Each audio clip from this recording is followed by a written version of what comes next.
Hey, it's live. It says live. Oh, so it does. Yeah. Well, okay. This is the what's new with the what's coming from the OSR guest at Gauntlet Con. My name is Diogo Nogueira. I'm from I'm Old School Publishing, I- and I'm David Sugars. I'm from GM2K. I'd, I'm Ben Lawrence from Through All 10 Store. I'd Fiona Maeve, guys, from like way too many things for me to list at this point, and I don't want to. we're here to talk about what we're going to produce in the near future and the more not so near one. And we rolled a d4 and it came up as 3, so I will be beginning the talk. So, well, I'm the author of Sharp Swords and Sinister Spells, Stronger Blades and Cosmic Spells, and Dark Secrets and Darker Secrets. And I have a few things in the pipeline just about to come out, which is the Old School Zine, which will be a zine focusing on the games I'm producing. So the first issue will be focusing on Dark Streets and Darker Secrets. We'll have an adventure, a faction of monster hunters with internal conflict inside it. We'll have a new archetype of spirit guardians that takes the shape of pets, of human pets. So it'll be like a mystic cat or a guardian dog. We'll have the number 2. It's already written, but it's still going to be edited. It's focusing on solar blades and cosmic spells, dealing with another adventure, a culture of space Amazons, some new artifacts and spells. It's already done to the deluxe edition of Lost in the Fantasy World, which is a game you play as a child or a teenager that got lost in a fantasy world and trying to come back home. But you find yourself in this fantastic world where you are needed as a hero. So we're basically divided between coming home and helping this world. So it's really inspired by the classic Dungeons and Dragons cartoon and movies like Neverending Story and The Chronicles of Narnia. I'm working too on Sharp Swords and Sinister Spells Second Edition, which will compile all the material we have on the other books and new stuff too, new generators, new tools to help the game keep moving and generating content. The Overlord screen for Solar Blades and Cosmic Spells is in development too. The artist has the ink done. We have to do the colors and would be almost ready to publish. And we're working on some side projects. We have a project with a friend of mine in Brazil to make a beat 'em up RPG, like inspired by the classic arcade games like Battletoads or Teenage Mutant Ninja Turtles. Just walking around the stage and beating things up. You need some health. You just kick a trash can and you find a roasted chicken there and just eat it and you regain some health and things like that. Or you can find a bazooka in the trash can too. It can happen, right? And we're working on the setting for the Sharp Sword Sinister Spells 2. Would be like a setting toolkit with lots of tables inspired by things like Eon Sewing and those augmented reality. It's basically a setting that you can roll to determine what's going on, so you're never out of gaming hooks to play. Like nothing is static. It's a book you actually use on the table, and that's basically it for me, I guess. I feel I'm talking too much already. So next is David. I was gonna ask actually, do you have a tentative name for that beat 'em up? Because that sounds amazing. Yeah, it's called Insert Coin. Insert coin. That's wonderful. I'm going to be following your Twitter extra carefully now for any news. That we have almost everything written in Portuguese because it was going to be published here, but the publisher house that was going to publish it kind of fell apart and was sold to another company.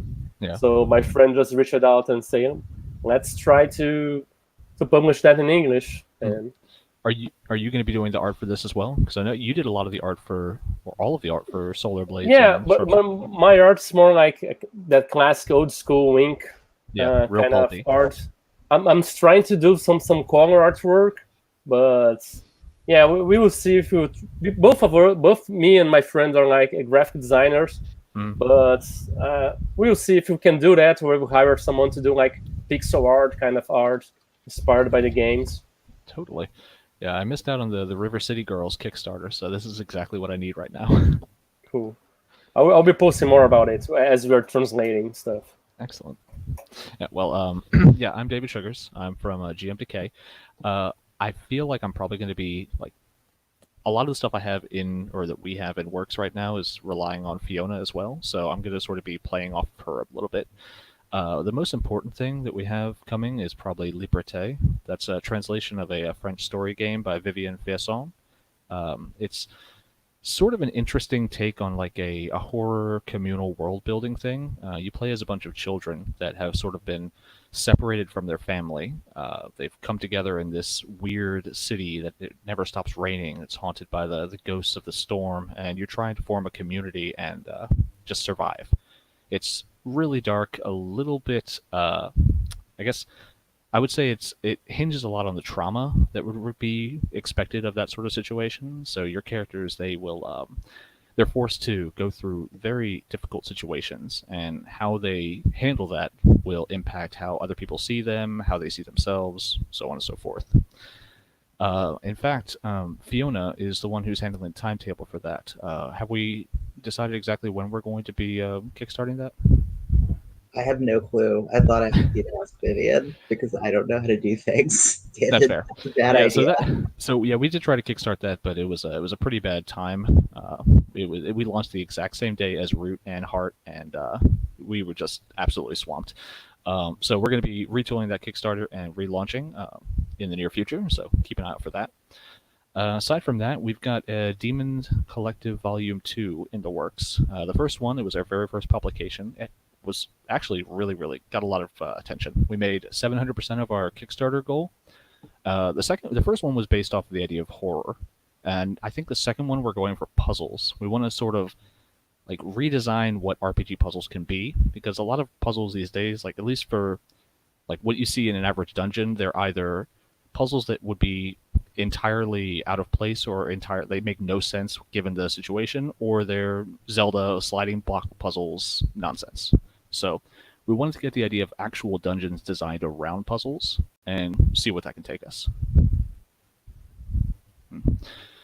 Aside from that, I think, we've got Plain Scrap, which has been in the work for quite some time. That's Scrap Princess's first solo writing credit. That's going to be her take on the Planescape. It's pretty much entirely edited now. It's in layout. Her and I have been working on it for like 2 years, so it's pretty dope. It's going to be like 300 pages, all art by her, all writing by her. I'm super psyched about it. I had no idea that was in the works. That's so exciting. Yes. Her and I started back in 2017, actually. She posted, I don't know how close you follow her blog, but she posted saying, hey, this is a whole bunch of scraps of things I have just been working on over the years, and it's completely disorganized. It would need a mad person to take care of it and edit it. And I'm like, that's me. So her and I have been going back and forth on that for quite some time, but it is slowly approaching the goal. And once that's released, we're expecting to do a full color hardcover. It's going to have the works. Yeah.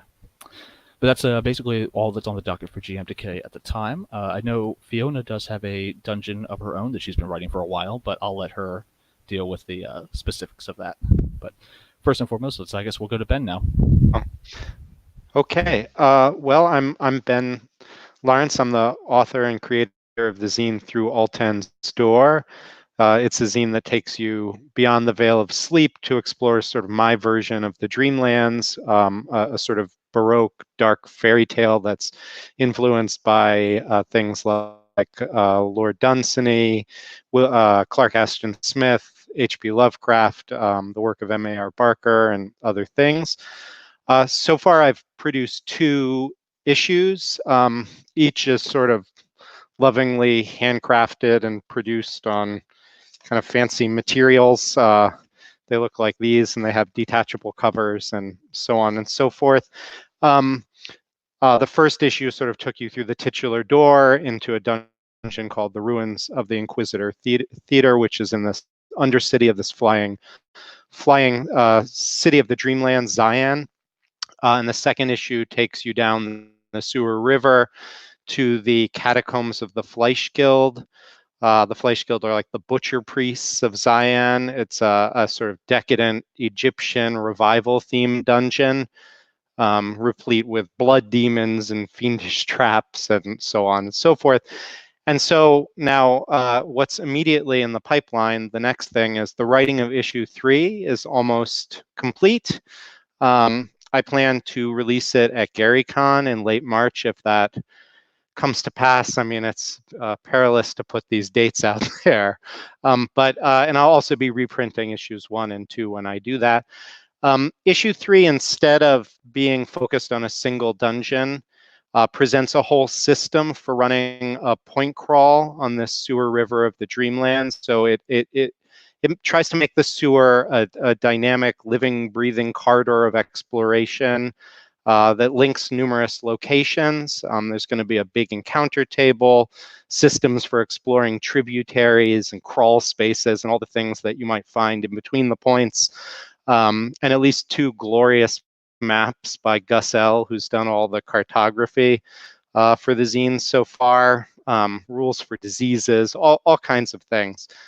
And my vision is that the first 3 issues taken together would be basically enough for you to launch a campaign of open exploration in the Dreamlands.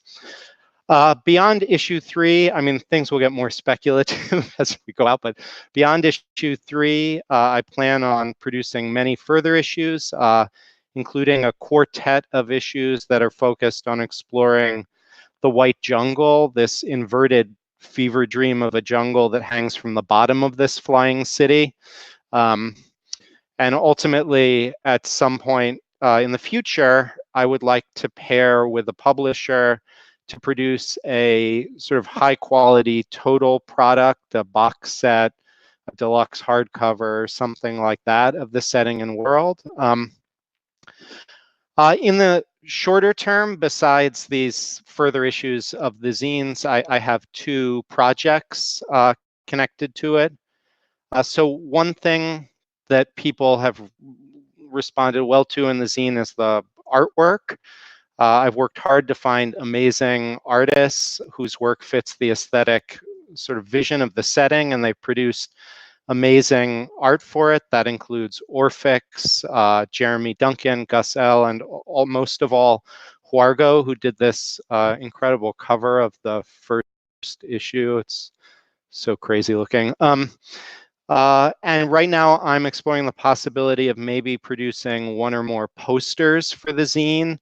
So I'm hopefully going to commission one from Huargo that will bring his kind of lush, idiosyncratic, amazing vision to bear on this material to make a kind of large quality poster. And I'm thinking about doing some character sheets and other things. So kind of the swag mode. And a longer term project that I'm considering with the zine is to start to convert them maybe to 5e and also Dungeon World so that they can reach a broader audience of players in different play styles.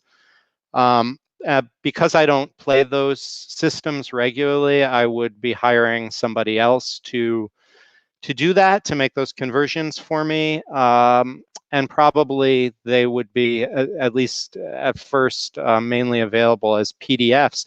And this has to do with a problem that I face, which I bet a lot of us share, which is that I'm doing this all as a kind of labor of love as a hobbyist. I mean, and so my capacity, I'm already kind of stretched to capacity. And so the like thought of producing more, multiple versions of each zine and and so on is really a stretch.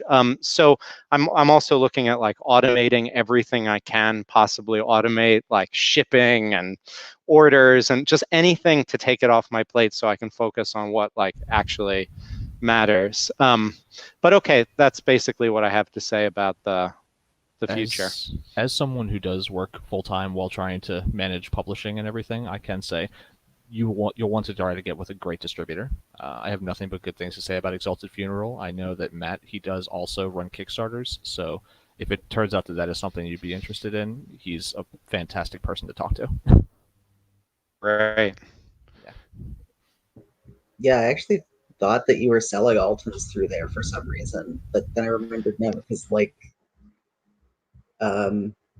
you do it through like a big cartel or something, because your like blog series on like assembling zines was like a really fucking great series of like how to make things. Yeah. Oh yeah. Yeah, I want to do a similar zine series about like selling nuts and bolts of like setting up a big cartel and doing various things. But yeah, no, I'm doing it mainly myself. Yeah, that's Very like impressive. yeah. I would try doing it, but shipping from Brazil would really increase the costs like a lot. Yeah. Yeah, International shipping is a nightmare. it's a disaster.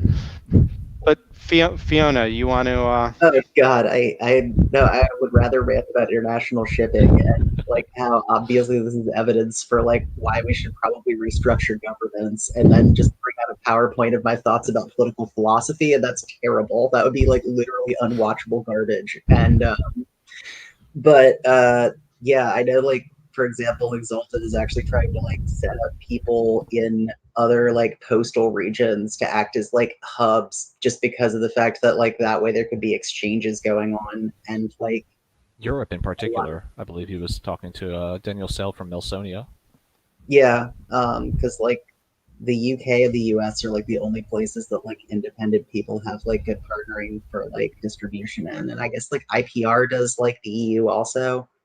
But like I've never worked with IPR, so I have no idea. But I think they mostly have done story games historically.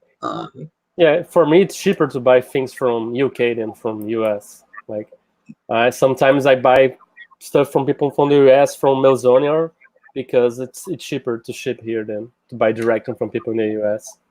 Yeah, living in an isolationist nation's not always great. Anyway, hi, I'm Fiona Maeve Geist, and I have feelings about international shipping. I edit a lot. I sometimes write things. I wrote fiction once or twice, and I'm like mediocre to good at it. And currently, I'm editing too many things for me to keep good track of. I'm working with Jarrett Crater of MRC on the Hill Cantons Omnibus, which is like a thing that's going to go to Kickstarter in the near future, and I hope I was allowed to say. I don't know. Then I'm also working on like a couple of things for In Search of Games, and those should be like announced soon. I'm writing a thing for Mothership, which has got its first round of playtesting at Gen Con with Christian Kessler. I just finished writing a dungeon, and it probably needs to be playtested some more for Chance Phillips' Phantasmagoria, which is like my first time doing BCC or doing a funnel. So like I'm interested in if it's any good. Are you able to say the title of your mothership thing? Because it's great. Oh, it's Psychotropic Sudden Death, because like the joke with like making things spell things has like never been overdone, and like having someone with PTSD on a project titled that works well. But let me think. And that's God. I know I'm forgetting things I'm doing. There's probably a lot of things. I'm very bad at remembering them. You're the editor for Liberté, and you are Oh yeah, writing Labyrinth.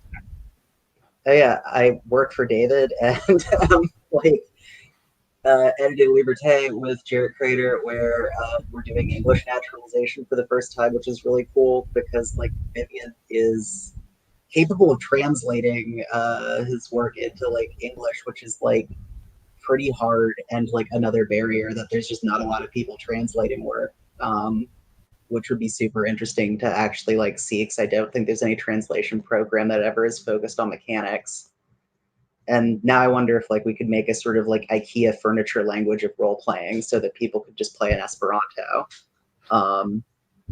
It's RPG Since bilingual. Well, like, look, I test 3 standard deviations below the norm at language acquisition. Like, I'm stuck in the fact that, like, one of my listed languages to finish a degree was logic, in that it's theoretically got a grammar and you could use it to talk to computers, except for I'm not useful in, like, sort of spectrum-y way I am, in that I can't understand programming languages, but I understand logical relationships, which is never a great combination, actually. It turns out that that's a really desirable skill if I could speak computer languages rather than base grammar, which put me off topic because I'm really easy to distract. I'm also, wrote like an extremely weird dungeon that's like a puzzle dungeon built out of like rooms that are linked by association and how you solve puzzles. That kind of is my attempt to make something that responds to playstyle well, that like doesn't really require levels in a particular way because it attacks things that are not hit points. And where like the real puzzle is like, how do I get all of this treasure out of a space and figure out a way out of here, rather than like, how do I find treasure? Because like there's just comical amounts of it lying around, because like I just want players to collapse the world economy the moment they return. Because like that's a hilarious follow-up to do of like breaking out some charts and trying to figure out what happens when you introduce several $1 billion of gold into like a world economy of like precious metals. I must say, like, I have to jump in here.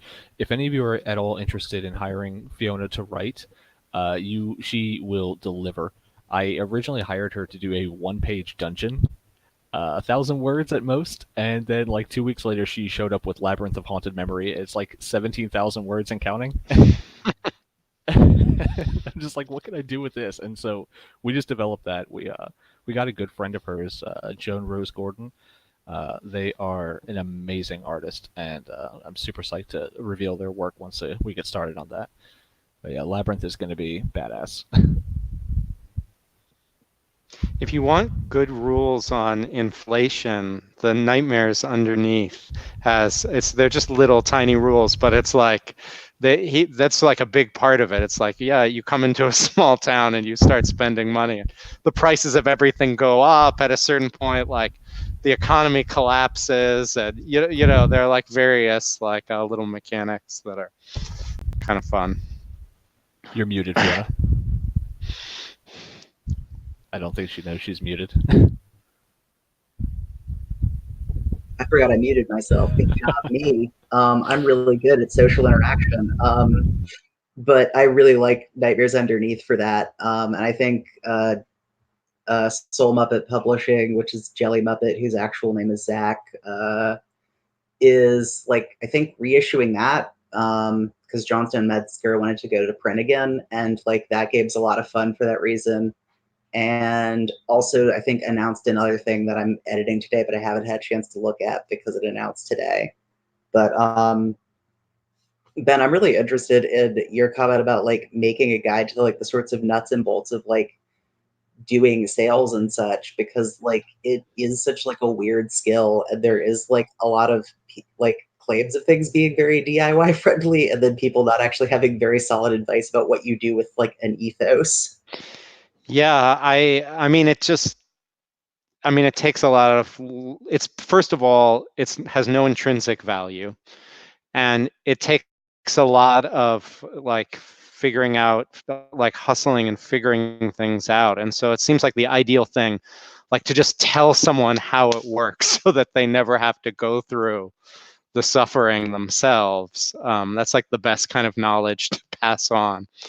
And given how small and like, DIY things are in our end, I think like obviously we have to share every scrap of information that we have with one another if we kind of want to make this functional. I absolutely agree. I have a series I've been working on about like the fundamentals of RPG graphic design. I've got like 13 posts in various stages of completion. I'm just waiting to get the site back up so I can post them all. I 100% believe that the best thing we could do right now is just lower the barrier to entry for self-publishing. I think it's a wonderful, wonderful goal. Yeah, I mean, I've thought a lot about this with zines. I mean, they're so easy to publish. I mean, Yeah. this is an amazing thing, actually, to produce yourself, as long as you don't get fixated and hyper. As long as you don't do the kinds of things I do, get fixated and like hyper obsessive and try. But if you just live at the bare bones, is totally within people's reach. It's very widely accessible form. Yeah. Obviously, that's how it came to exist as a nearly costless DIY kind of thing. And I think we could reclaim. I mean, I think we really could reclaim that more. I think, yeah, totally. And I think that is sort of going to the idea of like necessity as the mother of invention. I think what you did with Altan's Door Number 1 is amazing, where the cover actually just detaches and is a map that you can just lay on the table. That's a brilliant idea, and I never would have considered doing something like that, because a lot of people, when you think of books, you're sort of married to the physical form of the book, you know? Like when you're making it all yourself, when you're making a magazine or a zine or something, you can really play with the physical form that you can't get from just printing a 500 run from Mixam or something. Well, I think Diego's done like a lot of really great stuff with doing like trifolds. Like I got your ones at Gen Con that you were selling, and like those are extremely like good graphic design. And like I know you're a professional graphic designer, so saying that's kind of a dumb thing, where it's like you're good at the job that you actually have. Yeah, I graduated as graphic designer, but I don't work with it anymore because the pay was really bad here in Brazil. So I'm actually I'm a tax collector. Oh, yes, and I do my stuff on my I do my stuff on my own free time, and I had worked with children's book too, and now I do my RPG stuff, and that's a really good point about trying to figure out how to make the use the physicality of the book in more creative ways, more ways that people can interact with it, instead of just reading it and just storing it on the shelves. And there's some books that use the pages as like generators, like you open on a random page and there's some kind of hook or some passage or something like this, or even dice rollers. I think there's a game that there is the bottom of each page has like dice there, like especially for solo gaming, like you just open it on a random page and you check the dice. Or I think that's Pharaoh by Jez Gordon. He does something like that, where he has like the 5 or 6 die, and each page is a different value, so you could just flip it yeah, open. nice. White Hack does something interesting as well, where they have an entire sheet that, because White Hack only uses a D6 and a D20, so they have 2 facing sheets that are just filled with random numbers, and the idea is that you're supposed to just close your eyes and stab it with a pencil, and that's the result you get. And it's absolutely ingenious. Yeah, it's like restoring things from the past, right? I remember my first RPG. We didn't have dice. It came with a sheet with you just point on a D20, like a great table with 1 to 20 to see what did you roll and things like that. So it's kind of rescuing the past, I guess, right? Totally. I think I don't know if I'd be able to. I didn't tell Richard I was going to do this, but I actually do think I have a something to share on my screen. Because what I did for Demon Collective was at the back, because I had an extra page and I didn't want to waste pages. I had a paper dice. See if I can pull that up. That I learned about by reading an article about people playing D&D in prison. Here, see if I can. In middle school, I learned how to make paper dice in math class, and that was like a game changer, because like rural Pennsylvania is not an easy place to find a D20. Like I just had a bunch of D6s, and like that I pulled out of like my parents' copy of like Monopoly and oh sick, yeah. Yeah, the idea is that you just cut it out and then you just find a paper clip or something, stick it through the center, and then you can just spin it and it'll have values for the D20, D12, D10, D8, D6, and D4. Yeah. That's cool. Yeah.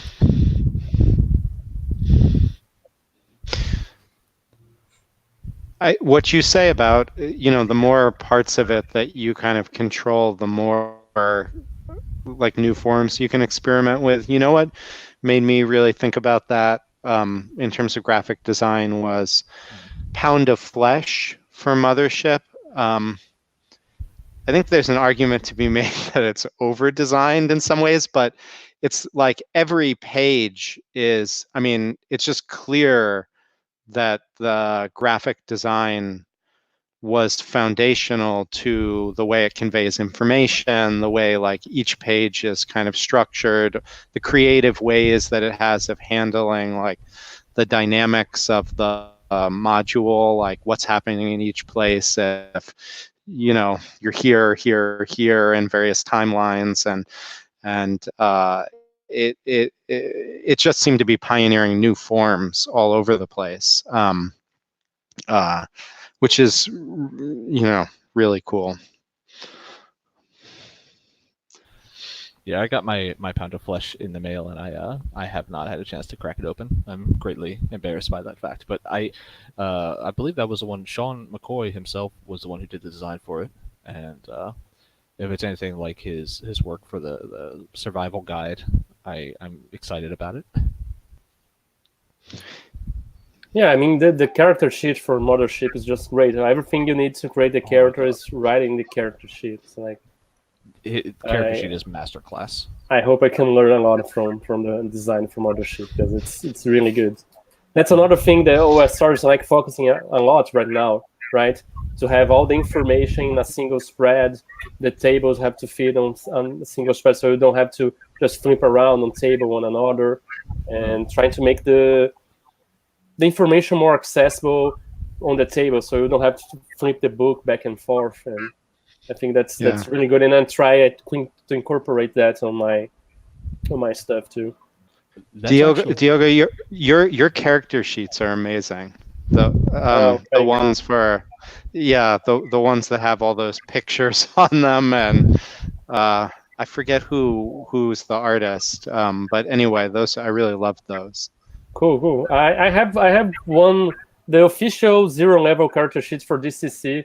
I drew them, and I have some character sheets for DCC too, and I plan on making class specific character sheets for it too, like especially for Lankmer, because I'm so psyched about DCC Lankmer.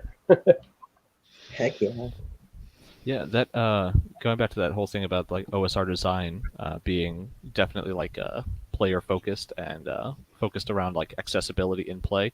That's something we're really interested to try with Liberté. Like me and Fiona have been talking since the beginning. It's like we want to be able to do like the design for a story-based game or a story game.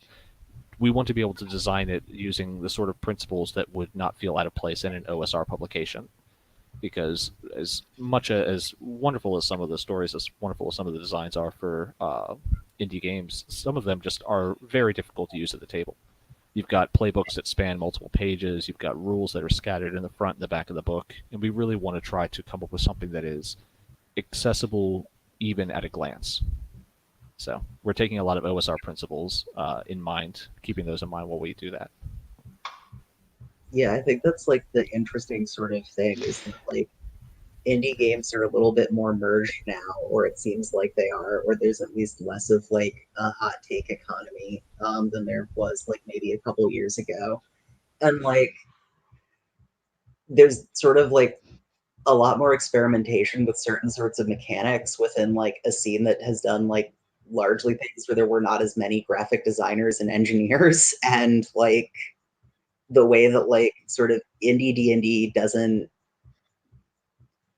change around a lot of the core mechanics a lot. I mean, you kind of have like little hacky things that show up a lot, like, rereading Caverns of Thracia, and like sleep lasting 20 minus your constitution rounds is like a cool little mechanic that like is really easy to remember.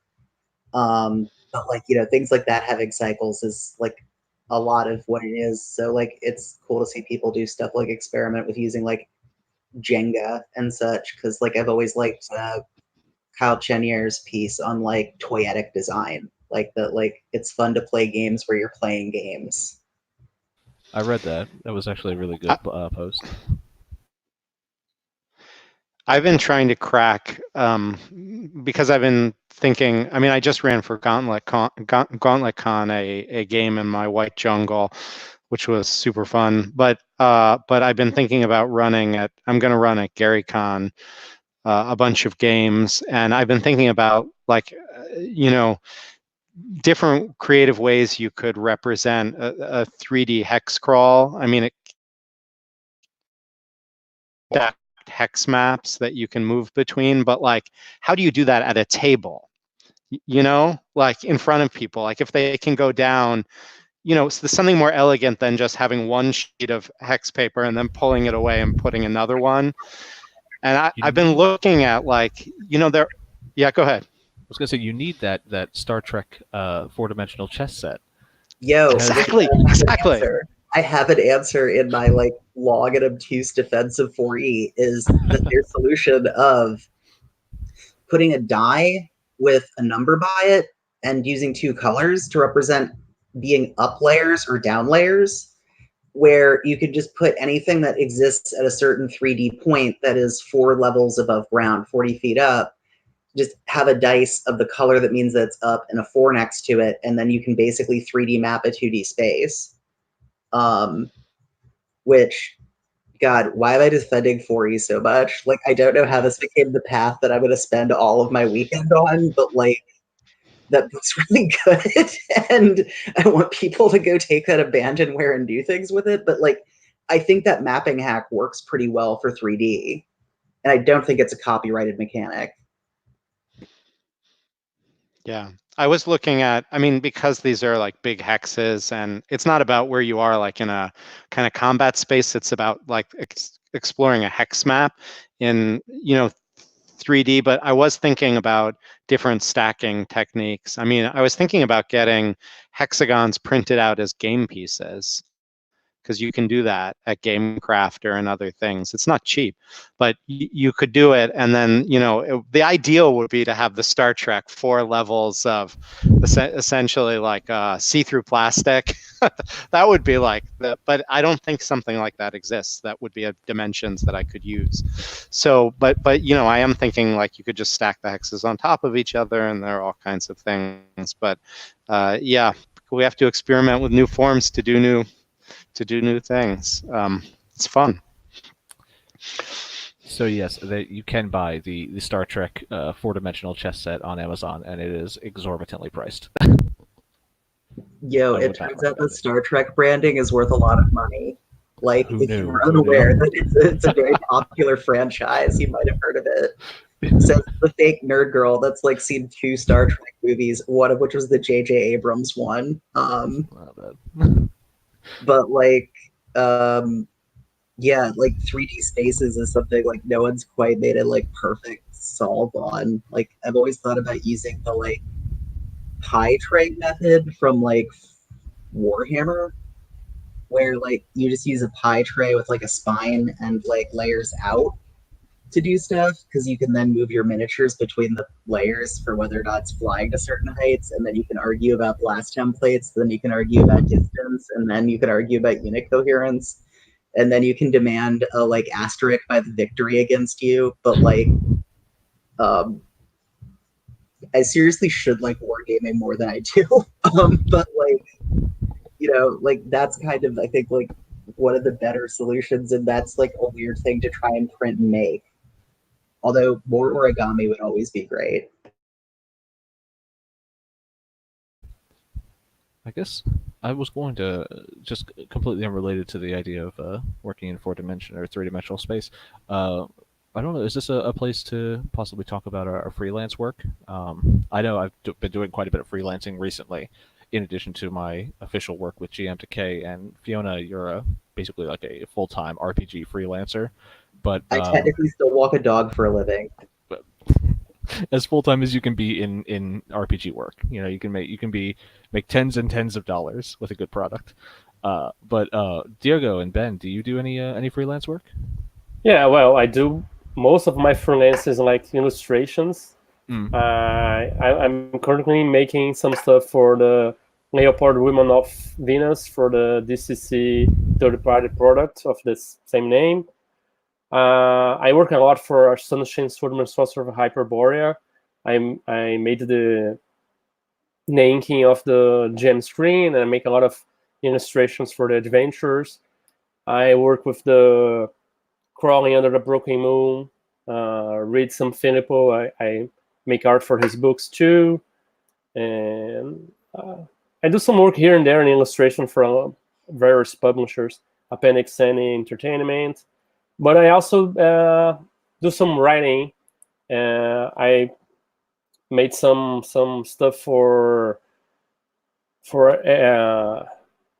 Eric Bloat for Bloat Games. I made some things for the So Muppet publication. That's compilation of a lot of one-page dungeons. Fiona even added one of my small adventures there, and I'm always open for training stuff. I create some spells for the Dark Trail setting of DCC2 for the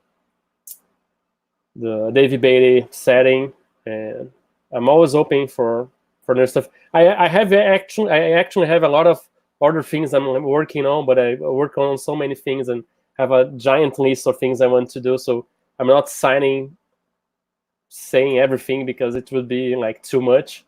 But I'm excited to work on a setting based on Percy Jackson, but it's exploring more Brazilian-centered mythologies, like one from African origins. I have a friend that's like a historian, so it's like the Orishas, which are like African gods, and there's some based on the indigenous people here in Brazil, the more popular people that were the Tupi here in Brazil, the Aztecan, and even the Japanese mythology, because there was like a really big Japanese migration here. So Brazil is actually the place that have more Japanese people outside of Japan. Wow, and, I had no idea. And working that with and making the opposition being like the Cthulhu mythos and this theocracy that's kind of dominating Brazil and things like that, and another setting with like a mixture of Harry Potter and Highlander, but it's kind of more dark. Like have these various factions of mages and warlocks and sorcerers. And you just have a hat full of pieces of paper with various pop culture, and you're just like, okay, we're gonna do He-Man in space. Okay, right. That exists with Thunder the Barbarian, and I think that there's already a DIY RPG version of that for Entheod. But oh man. Yeah, Diego, I won bar trivia once on the fact that I knew that Japan, the highest Japanese population outside of Japan, is Brazil. Where I was like, thank goodness I took this class on the history of sugar and coffee, because it gave me insight into some parts of the history of Brazil as they relate to commodities and migration patterns. And like the factions of magic battle is sort of, if you kill another mage, you can steal their magic words, because like the system will be like an open-ended magic system. You know some words and you combine them to make spells. So if you defeat another mage, you can steal their words. So it's kind of Highlander and Harry Potter kind of stuff. I like that a lot, actually. On the topic of sort of taking the indigenous religion, I know Zedek Shu is has written a book called Lauren Song of the Bachelor that Fiona edited, and I did the layout for. It's due to be released by Hydra Cooperative pretty soon, but that takes a Bornean story of Bujang Senang that is very, very interesting. It's very cool to see RPGs from outside of the sort of like Western European culture. So yeah, I think if you're interested in any of that, I would highly recommend checking out Lauren Song. You're muted again. You're muted. I will. Yeah, I mean, theoretically, I get credit for being outside of like Central Europe insofar as like I do things that are set in the Caucasus, which is not exactly like particularly far from Central Europe. Hmm.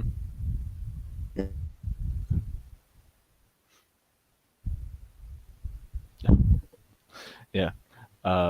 Aside from Lauren's song, I did just finish up the layout for Magical Industrial Revolution by Skirples.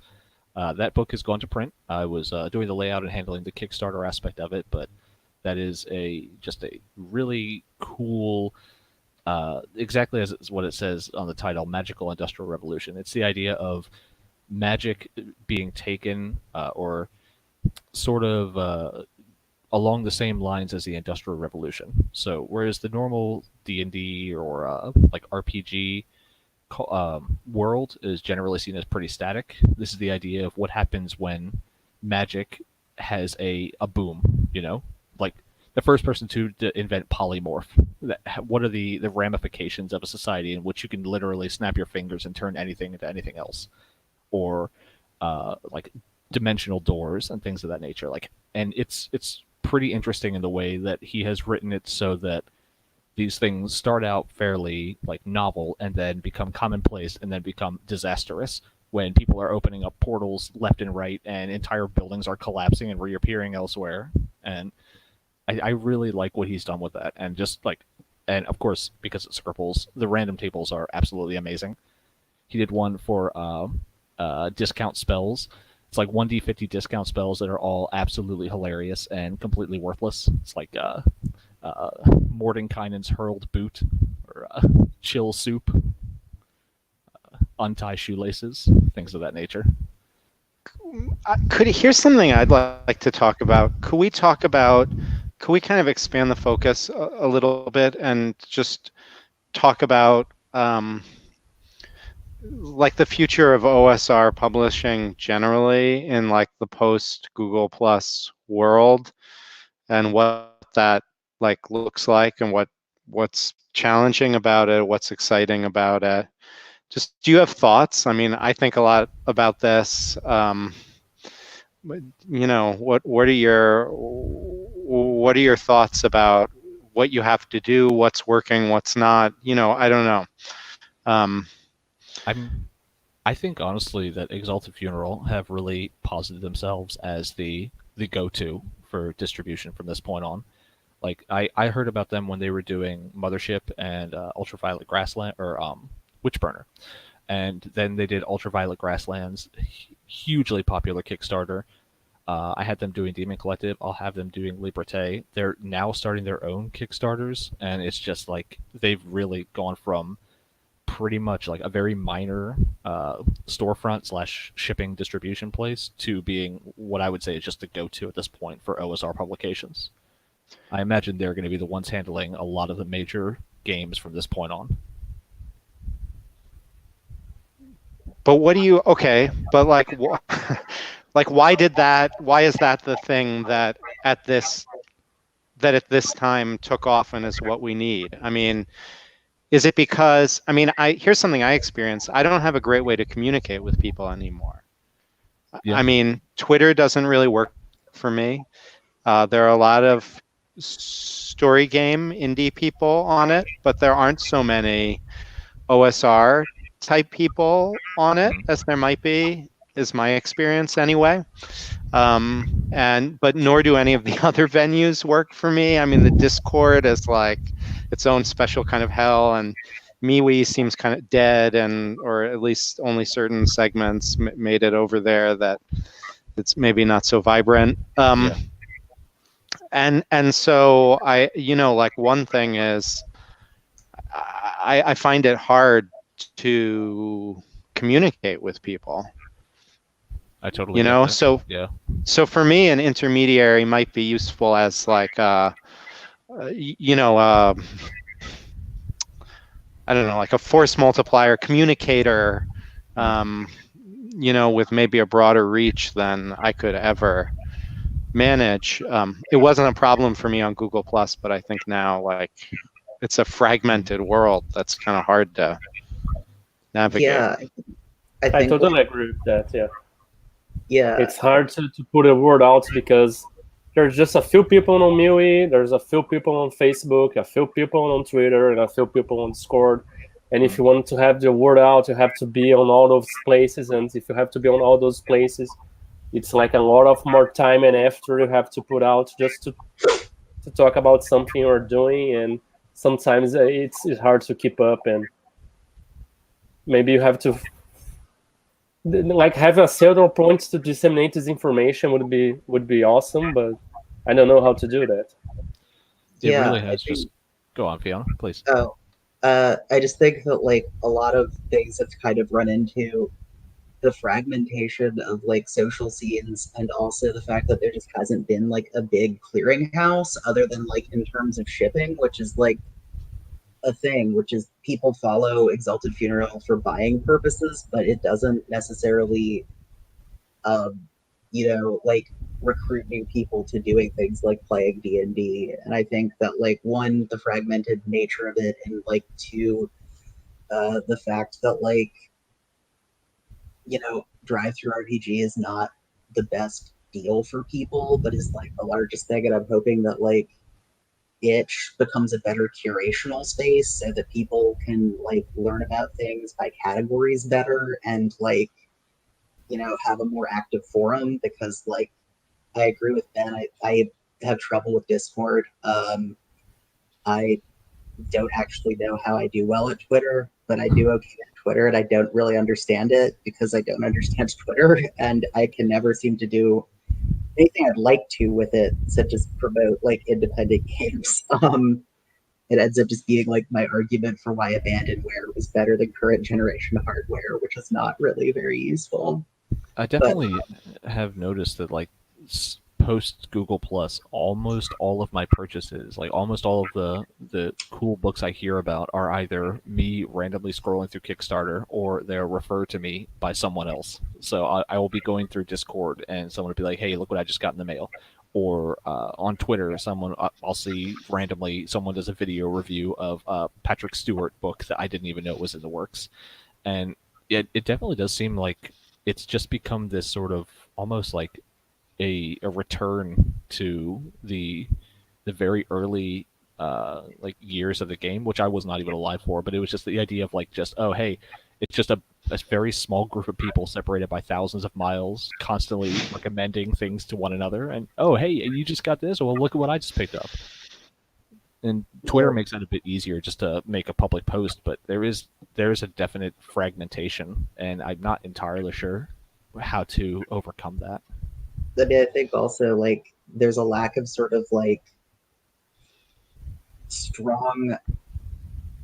I hate using businessy words, but for lack of a better word, like there isn't an equivalent to something like Critical Role dragging people towards trying like what we'll call like traditionalish like stuff, or like ultra indie stuff that is like, I don't think that like necessarily you have to learn how to play D&D to play like strat games, and like sometimes you might be worse off from having learned a later edition, but I think that like a lot of things that are like very tactile or interactive that make people understand sort of the pitch in a way aren't around, and there isn't like maybe a fora for discourse the way that like G Plus was a really good place to discuss design.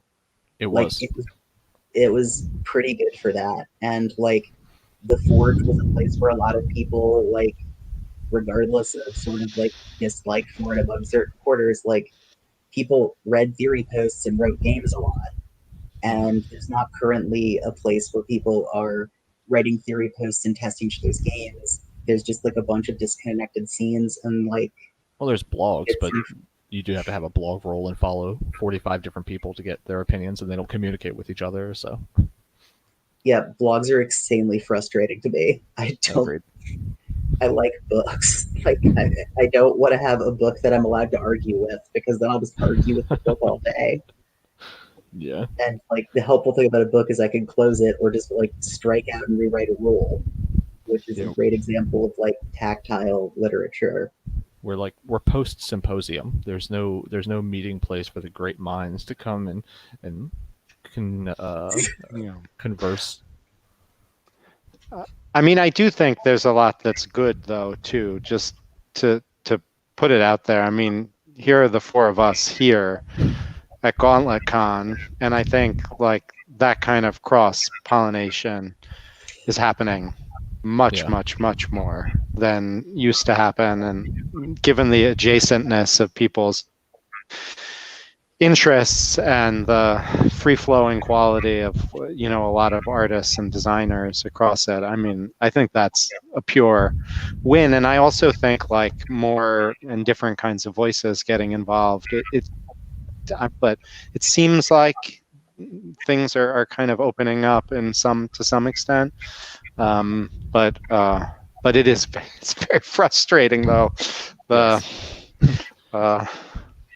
I'll go on record saying there's nothing good about Twitter. Don't at me. It's bad. I wish I didn't have to use it. It's like the only forum I'm good at. Like, look, I've abandoned my Facebook. I don't really understand how Discord works. I like yelling to avoid at Twitter, and sometimes people respond to it, and that's as like random and like unpredictable to me as like any dice roll. So like Twitter is just dice with other people and having an opinion. Well, for me, it's like something I said here about the Brazilian OSR community. I think it's, if you want to get the word out more, I think the community has to adopt it more and talk more about it. I'm always sharing like books I'm reading or something I have bought because I want more people to know about these cool things that I found out.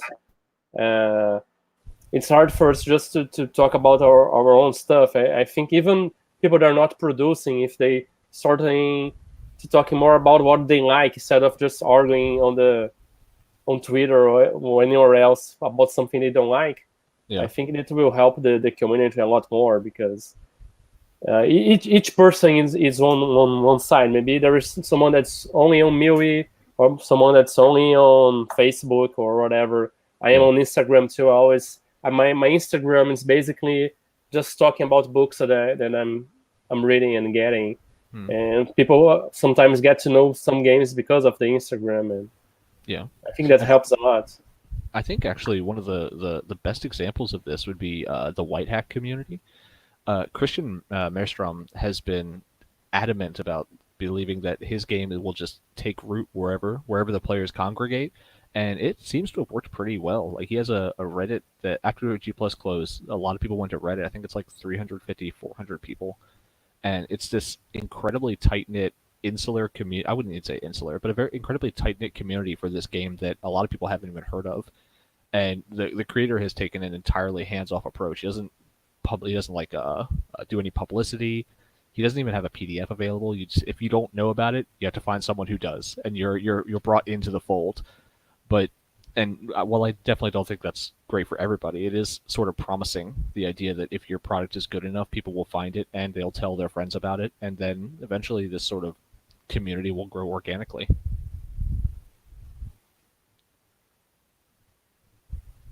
Yeah, I really like White Hack. My game draws a lot about White Hack, but not having a PDF sometimes it's a lot of people don't know about it. There's a lot of things that some other games are using that probably came from White Hack, and people don't know White Hack. That's true. I ran a White Hack game at Gauntlet Con just 2 days ago, and one of the reasons I wanted to do it was mainly because, hey, I want more people to know about this game that I love so much. But yeah, it was a pain in the butt trying to get all the things organized without a PDF. I had to actually like scan my physical book and be like, here's the gear table, here's your weapons and your starting gold.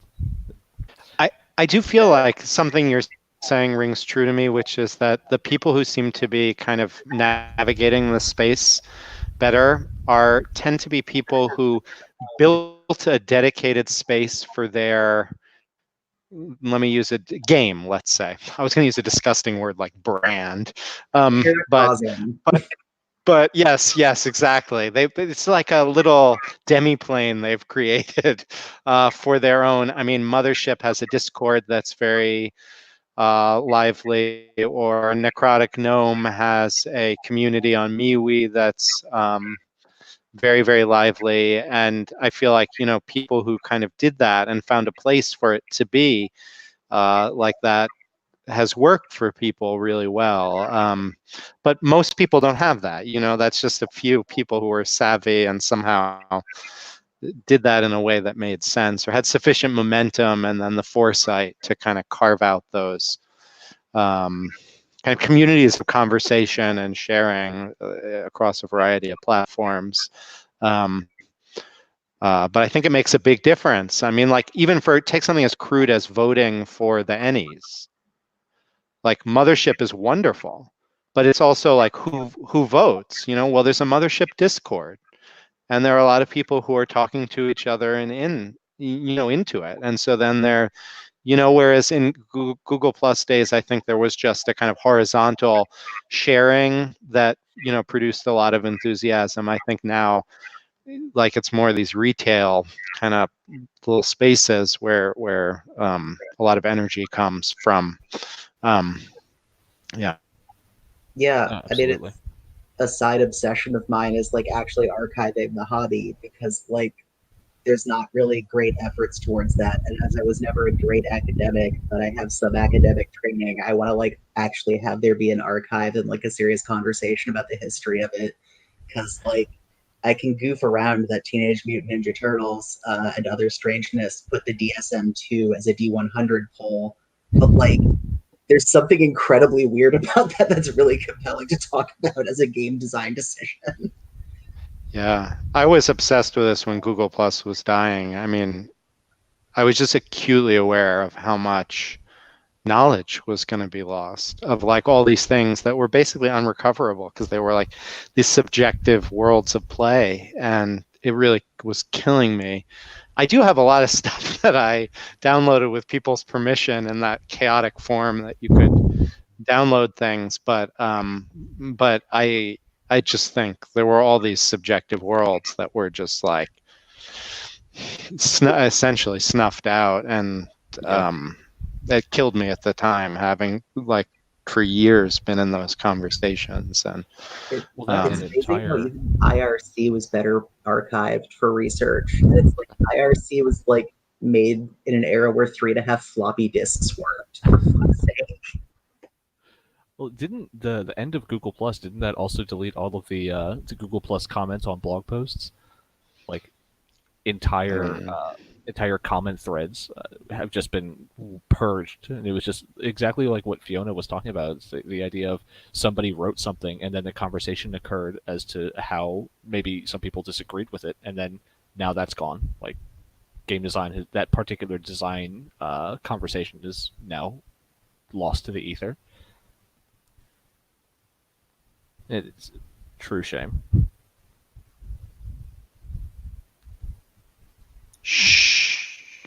Yeah. should we be wrapping things up now? Yeah. I think it's the 1 hour cap, right? Yeah. Yeah. Richard, any thoughts? I'm just really thrilled that I got all 4 of you to come to GauntletCon. That was, I fulfilled all my New Year's resolutions and can die happy. It was so fun. It was wonderful Yeah. to play Yeah. games and to talk. It's been a blast. That's great. Thank you. Thank you guys for this, and I will take us off. And I did not want to stop the conversation before now because I've been taking notes. So, and I hope to see all of you soon. Okay. Bye, everybody. Bye-bye.